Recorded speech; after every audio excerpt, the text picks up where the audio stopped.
NA 221 Tharparkar का ज़िमनी इंतखाब peoples party ने मैदान मार लिया। गैर हतमी और गैर सरकारी नताइज के मुताबिक पीपल्स पार्टी के उम्मीदवार अमीर अली शाह 1,03,502 वोट लेकर कामयाब। GDA हिमायत याफ्ता तहरीक इंसाफ के उम्मीदवार निजामुद्दीन राहू 50,553 वोट लेकर दूसरे नंबर पर। PP उम्मीदवार ने 52,949 वोटों के मार्जिन से कामयाबी हासिल की।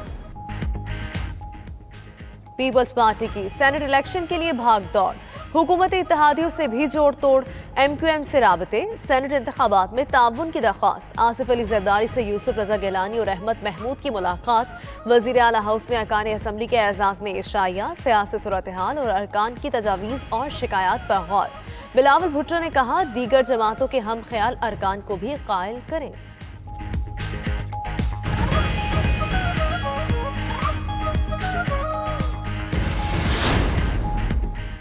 PTI और GDA का MQM पर शकूक व शुबहात का इजहार।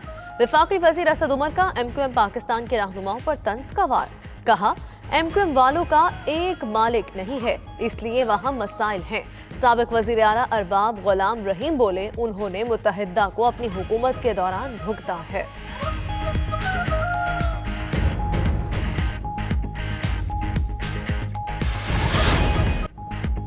ईवान बाला के इंतखाबात के लिए तहरीक इंसाफ के राबते, वफ़द की MQM मरकज आमद, सेनेट इलेक्शन, मरदमशुमारी और कराची पैकेज पर बातचीत।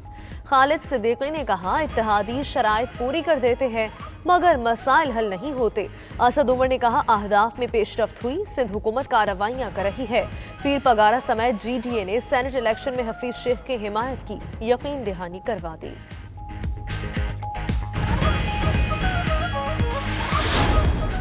ये धुंध है, ये डस्का है। इमरान खान अवाम का वोट चोरी करते हुए रंगे हाथों पकड़ा गया है। 20 पोलिंग स्टेशंस पे जो टर्नआउट था वो 90% हो गया। पूरे हलके में री इलेक्शन होना चाहिए और री इलेक्शन हम तब तक नहीं मानेंगे जब तक हमें ये तसल्ली नहीं हो जाएगी कि वोट चोरी को रोका जाएगा और इनको वोट चोरी नहीं करने दिए जाएंगे। PTI धांधली और तमाम हथकंडों के बावजूद डस्का में हार गई। मरियम नवाज का कहना है अब इंतखाबी अमला भी वोटों समेत चोरी होने लगा। मालूम नहीं कौन से मौकल थे।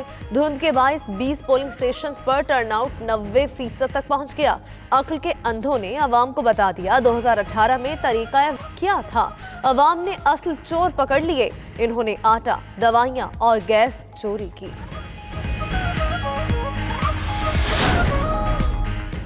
इलेक्शन कमीशन NA 75 में अली असजद की जीत का ऐलान करें। डस्का में शिबली फराज, फवाद चौधरी, फिरदौस आशिकावान और उस्मान डार की प्रेस कॉन्फ्रेंस। वफाकी वजीर इत्तलाआत ने कहा नून लीग ने राना सनाउल्लाह जैसे स्पेशलिस्ट डस्का भेजे। मुआविन खुसूसी पंजाब ने कहा वोट को इज्जत का नारा लगाने वालों की नजर में वोटर की इज्जत नहीं। वजीर साइंस ने कहा तहरीक इंसाफ कराची और नौशहरा में हारी लेकिन धांधली का शोर नहीं मचाया। वजीर दिफा की इलेक्शन कमीशन पर इल्जामात की परवेज खटक पी के 63 नौशहरा का नतीजा तस्लीम करने से इनकारी चैलेंज करने का ऐलान कर दिया। कहा इलेक्शन कमीशन मुखालिफों से मिला हुआ था। PTI उम्मीदवार को 6000 जाली वोट्स के जरिए हराया गया। चोरी के वोट पकड़े हैं, सबूत इलेक्शन कमीशन को देंगे।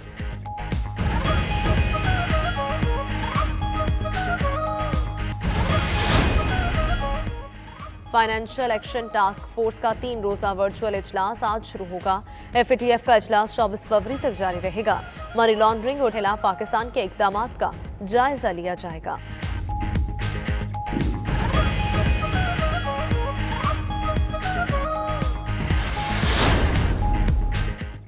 अबुधाबी में 5 रोजा बैनुल अक़वामी दिफाई नुमाइश। पाकिस्तान समेत 50 मुल्कों का कंपनीज ने स्टॉल लगाए। वफाकी वजीर दिफाई पैदावार जुबैदा जलाल ने पाकिस्तान की स्टॉल का दौरा किया।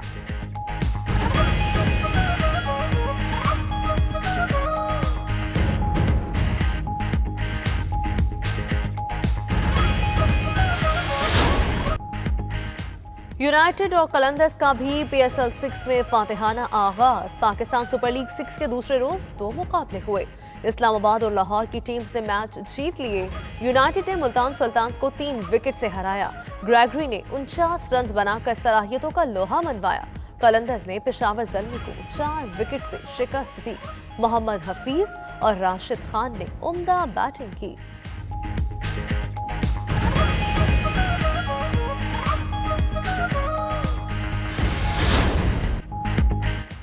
रियाद में दुनिया की सबसे महंगी घुड़दौड़ सऊदी शहजादा फैसल बिन सलमान के घोड़े मुशर्रफ ने मैदान मार लिया। जीतने वाले घोड़े के मालिक और जॉकी को $2 करोड़ इनाम में दिए गए।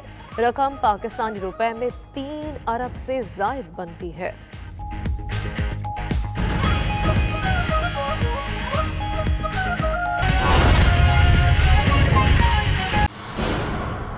और थरपारकर के ज़िमनी इलेक्शन के नताइज की ताज़ा तरीन सूरत हाल जानते हैं हमारे नुमाइंदे अली गुल रिंद से। जी अली गुल रिंद, बताइएगा कि अब तक के नताइज के मुताबिक कौन जीत रहा है? जी देखिए, ये कौमी हल्का है इन्हें 221। वहाँ पर जो है गैर हतमी और गैर सरकारी नताइज आने का सिलसिला जो है वो शुरू हो गया है। इस वक्त गैर हतमी गैर सरकारी जो हमें नताइज मौसूल हुए हैं उसमें पीपी के उम्मीदवार पीर अमीर अली शाह जिलानी ने 90,463 जो वोट है वो हासिल किए हैं और वो पहले नंबर पे है। और इसी तरह पीटीआई का जो उम्मीदवार है निजामुद्दीन रहमू, उन्होंने 43,320 वोट हासिल करके वो दूसरे नंबर पर है। इसी तरह ये इस हल्के के जो गैर हतमी और गैर सरकारी नताइज है वो उनके आने का सिलसिला जो है वो जारी हुआ था। इसके साथ साथ आपको ये भी बताना चलूं कि ये हल्का जो है इस पर पीपल्स पार्टी के एमएनए सैयद नूर मोहम्मद शाह जिलानी के कोरोना के बायस इंतकाल करने के बायस ये जो हल्का था वो खाली हुआ था। इसी पर जो है ज़मीनी इंतखाबात हो रहे थे और इसी हल्के में टोटल जो है वो 12 उम्मीदवार मैदान में उतरे हुए थे मुकाबले के लिए। लेकिन इस हल्के में जो है पीपल्स पार्टी और पीटीआई के जो उम्मीदवार हैं उनमें मुकाबला देखने में आया है। इस वक्त तक दोनों जो उम्मीदवार हैं वो कामयाबी के लिए वक्त तक गैर हतमी और गैर सरकारी नतीजों के मुताबिक जो है पीपल्स पार्टी को बरसरी हासिल है। जी अली गुलरिंद, ये भी अपडेट कीजिएगा कि पोलिंग के दौरान एक पोलिंग स्टेशन पर नाखुशगवार वाकया भी पेश आया और ये भी बताया जा रहा है कि पोलिंग भी कुछ देर तक मुअत्तल रही, तो उसकी वजह से टर्न आउट पर भी कोई असर रहा?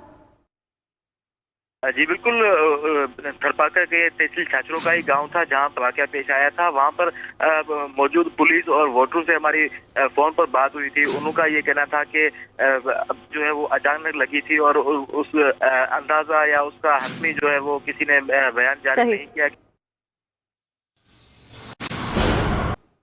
मुआविन खुसूसी बराए वज़ीर आज़म हाफिज ताहिर अशरफी का कहना है कि वोट बेचना हराम है।